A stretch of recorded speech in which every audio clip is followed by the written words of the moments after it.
تفسیر قرآن کریم. اعوذ بالله من الشیطان الرجیم. بسم الله الرحمن الرحیم. تفسیر بسم الله. بسم الله الرحمن الرحیم. در بین همه اقوام و ملل مختلف رسمی که کارهای مهم و کارهای با ارزش رو با نام بزرگی از بزرگان خویش که مورد احترام و علاقه‌شون آغاز میکنن. مثلا افتتاح یه جای رو شخصیت میارن، کلنگ مسجد رو یا آیت الله میارن کلنگ بزنه. به هر حال برای پرده برداری از مراسم همیشه آغاز کار را با نام و نامی بزرگان خودشون انجام میدن. خب حالا ما بزرگترین بزرگها خداونده، پس آغاز کارمون را با نام خدا شروع کنیم. بسم الله. از قدیم هم بوده، حتی در جنگ خندق اولین کلنگ رو پیغمبر اسلام صلی الله علیه و سلم به زمین کوبیدن. خب این بسم الله نه تنها در ابتدای قرآنه، در آغاز تمام کتاب آسمانی بوده، یعنی سرلوحه کار و عمل همه انبیا بسم الله بوده. وقتی حضرت نوح سوار کشتی شد، قرآن فرماد که بسم الله مجراها و مرساها، به نام خداش حرکت کشتی و توقف کشتی به نام خدا، بسم الله مجراها. وقتی حضرت سلیمان نامه می‌نویسه به اون خانم بلقیس، می‌نویسه و انه من سلیمان و انه بسم الله الرحمن الرحیم. بسم الله الرحمن الرحیم. حضرت سلیمان هم در نامه نوشت، حضرت نوح هم گفت. بنابراین این بسم الله مربوط به فقط اسلام نیست. در هر کاری، حتی شخصی داشت بسم الله مینوشت و حضرت فرمود که جودها، اگر بسم الله نویسی قشنگ بنویس. یه روایت اهل سنت در کرزانبان نقل کردن. خب بسم الله جایش بسم الله کجاست؟ در همه چیز گفتن بگید بسم الله. مثلا داریم که در شروع هر کاری، در خوردن، خوابیدن، نوشتن، سوار شدن بر مرکب، آغاز سفر، حتی اگر حیوانی بدون نام خدا ذبح بشه گوشتش قابل خوردن نیست. یعنی اسلام میخواد مسلمان ها حتی اگر چیزی جزو سلول بدنشون میشه رنگ الهی داشته باشه. اولین کلمه که یاد کودکان میدید بسم الله الرحمن الرحیم باشه، کلمه بسم الله باشه. بسم الله آرم اسلامه. شما حساب کنید که یک کارخونه که یه ماشین میسازه، به همه قطعاتش آرم این ماشین زده. یک کارخونه که ظرف چینی درست میکنه یا ظرف ملامین یا هر چیزی، چه اون نمکخوری کوچیکش چه اون دیس بزرگش آرم کارخونه داره. کشتی‌ها دید حرکت میکنه، کشتی‌های غول‌پیکر پرچم اون کشور بالا سرش زده. رو میز اداره‌ش هم پرچم کشورشه. یعنی از میز کوچیک اداره تا کشتی غول‌پیکر، از پیچ‌گوشتی ماشین تا کامیونی که این محصولات ماشین رو حمل و نقل میکنه، آرم کارخونه به همه اعضای این ماشین هست. بنابراین کسی که موحده، این بسم الله تو همه کاراش باید باشه. حتی داریم که عروس و داماد در آمیزش جنسی هم بسم الله الرحمن الرحیم بگوین. یعنی بسم الله رنگ الهی دادن به همه کارهاست. بسم الله یعنی خدایا یاد تو هستم. بسم الله یعنی به تو تکیه میکنم. بسم الله یعنی به تو پناه میبرم. بسم الله یعنی از تو توفیق میخواهم. بسم الله یعنی خودم به تو میسپارم. بسم الله وقتی انسان زیاد میگه یعنی خدای من دوست دارم تو رو. آدم که کسی رو دوست داره خیلی یاد دوستش میکنه. بسم الله علامت ایمانه، علامت محبت، علامت توکل، اما علامت امید، علامت پناهندگیه. خب بسم الله معناش اینه که به کارام قداست میبخشم، کارامو بیمه میکنم. مثلا بسم الله یعنی خدایا من از تکبر اومدم بیرون، به خودم تکیه ندارم، به خودم اطمینان ندارم، من ذلیلم، منو دریافت. اظهار عجز، خروج از تکبره. بسم الله یعنی خدایا من بنده تو هم، در مسیر عبودیت دارم حرکت میکنم. بسم الله ذکر خداست. بسم الله معنای اینه که من انگیزم تو هستی، هدفم تو هستی، نه مردم، نه طاغوت ها، نه جلوه ها، نه هوس ها.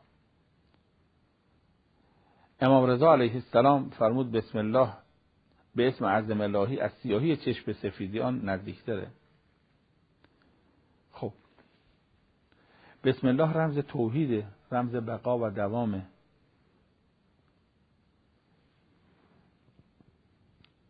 اصرار داشتن که بسم الله را ائمه ما بلند بگویند و بسم الله جزء سوره هست. فخر رازی در تفسیر خودش 16 دلیل میاره که بسم الله جزء سوره است. آلوسی هم همین اعتقاد داره. در بین اهل سنت مسند احمد حنبل نیز بسم الله را هم جزء سوره میدونه. برخی از افراد بسم الله رو جزء سوره نمیدونن یا در نماز ترک میکنن، مورد اعتراض قرار میگیرن. یه روز معاویه نماز خوند و بسم الله رو نگفت، بعد از نماز گفتن اسرقت ام نسیت، دزدیدی بسم الله رو یا فراموش کردی؟ و امام گاهی وقتا گله میکردن، میفرمودن که سرق و اکرم آیتن، یعنی بهترین آیه قرآن را چرا سرقت کردن؟ در سنن بیهقی یکی از کتاب‌های درجه 1 اهل سنته، روایتی آمده که میفرماد که چرا بعضی بسم الله را جزء سوره قرار ندادن، یعنی گله میشد، تو روایت گله شده. بنابراین بسم الله جزء سوره است. و این مرحوم شهید مطهری هم در تفسیر سوره هم نقل میکنه از افراد زیادی، از صحابه، از ابن عباس و از ابن عمر، ابن زبیر و از تفاسیر مثل سیوطی، فخر رازی نقل میکنه که اینها همه میگن بسم الله جزء سوره هستن. در تفسیر قرطبی که باز از اهل سنت و تفسیر روایی و فقهیه نقل شده که میگه که بسم الله تاج سوره هاست. فقط در آغاز سوره براءت بسم الله نیست، اینم به خاطری که براءت لحنش با بسم الله تناسب نداره، چون براءت تنفره. در تنفر خدا و رسول خدا از مشرکین متنفر است، چون لحن براءت تنفر و بیزاری است، تناسب با بسم الله نداره، وگرنه در همه سوره ها بسم الله مطرح شده. بسم الله رنگ الهی دادنه، یعنی خدای مکارم رنگ الهی میدن و رنگ الهی بهترین رنگ آمیزی هاست. باقی رنگ ها پاک میشه. تخم مرغی که ما رنگ میکنیم با آب دهن پاک میشه.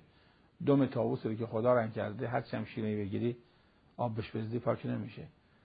چیزی که خدا هست ما عندکم ینفد، چیزایی که رنگ شما داره میپره و ما عند الله باق، اونی که رنگ خدا داره مونده. در کشور خودمون شاه عباس هم سلطنتش رفت، هم پول و طلا و نقرهش رفت، هم خانم و زن و بچه و اطرافیانش، هم تاجش، هم تختش، همه چیز شاه عباس محو شد. ولی کاروانسرای شاه عباسی تو جاده ها هست، چون شاه عباسی کاروانسراها رو برای زوارای امام حسین و امام رضا ساخته، چون رنگ الهی داشته کاروانسراها مونده. در ساختمان‌ها در کشورهای غربی من زیاد رفتم، در کشورهای شرقی و غربی کلیساها مونده، ساختمان‌های دیگه کمتر نام توشن. هر جا رنگ دین داشته باشه زیباتر و محکمتر و باقی‌تر می‌سازن. دین یک پایگاه فطری در انسان داره. ولذا بهترین مسجدها و بهترین کلیساها که رنگ مذهبی داره، این نشان دهنده اینه که انسان در ذاتش و در عمقش و همراه با فطرت و تاریخ وجودیش با مذهب عجین بوده، گره خورده. خب آدم که میگه بسم الله یعنی من به نام تو هستم، یعنی دیگه کار به طاغوتا ندارم، یعنی یک کسی نمیترسم، دستمو میذارم تو دست خدا. آدمی که دستش دست خدا دیگه تحت تأثیر قرار نمیگیره، تهدید در او اثر نمیکنه. به هر حال بسم الله الرحمن الرحیم، به نام خداوندی که سرچشمه رحمت است. دیگران یا رحم ندارن یا به همه رحم نمیکنن، یا رحمشون موقته یا رحمشون بازپسته، یعنی دونه میده که تخم مرغشو برداره، علف میده که شیرشو بدوشه، فندق میده که گردو بگیره. خدا بخشنده مهربانه، یعنی بخشندگی خدا بر اساس مهر اوست، نه بر اساس اینکه اینو میبخشم تا چیز دیگه پس بگیرم. ما دانه رو زیر زمین فرو میکنیم به شرطی که به امیدی که خوشه برداریم. اگر ما به زمین دونه میبخشیم برای که بعد خوشه بگیریم. خداوند بخشنده مهربانه، اگر چیز میبخشه برای این چیز خودش یه چیز اضافه تری از ما بگیره. او غنی است، بی‌نیازه. سرچشمه رحمت، به نام خداوندی که بخشنده و مهربان است. خدایا روز به روز ایمانمون رو به خودت و به راهت و به کتابت و به اولیات روز به روز ایمانمون رو بیشتر، معرفت و مودت اطاعتمون رو بیشتر بفرما. السلام علیکم و رحمت الله.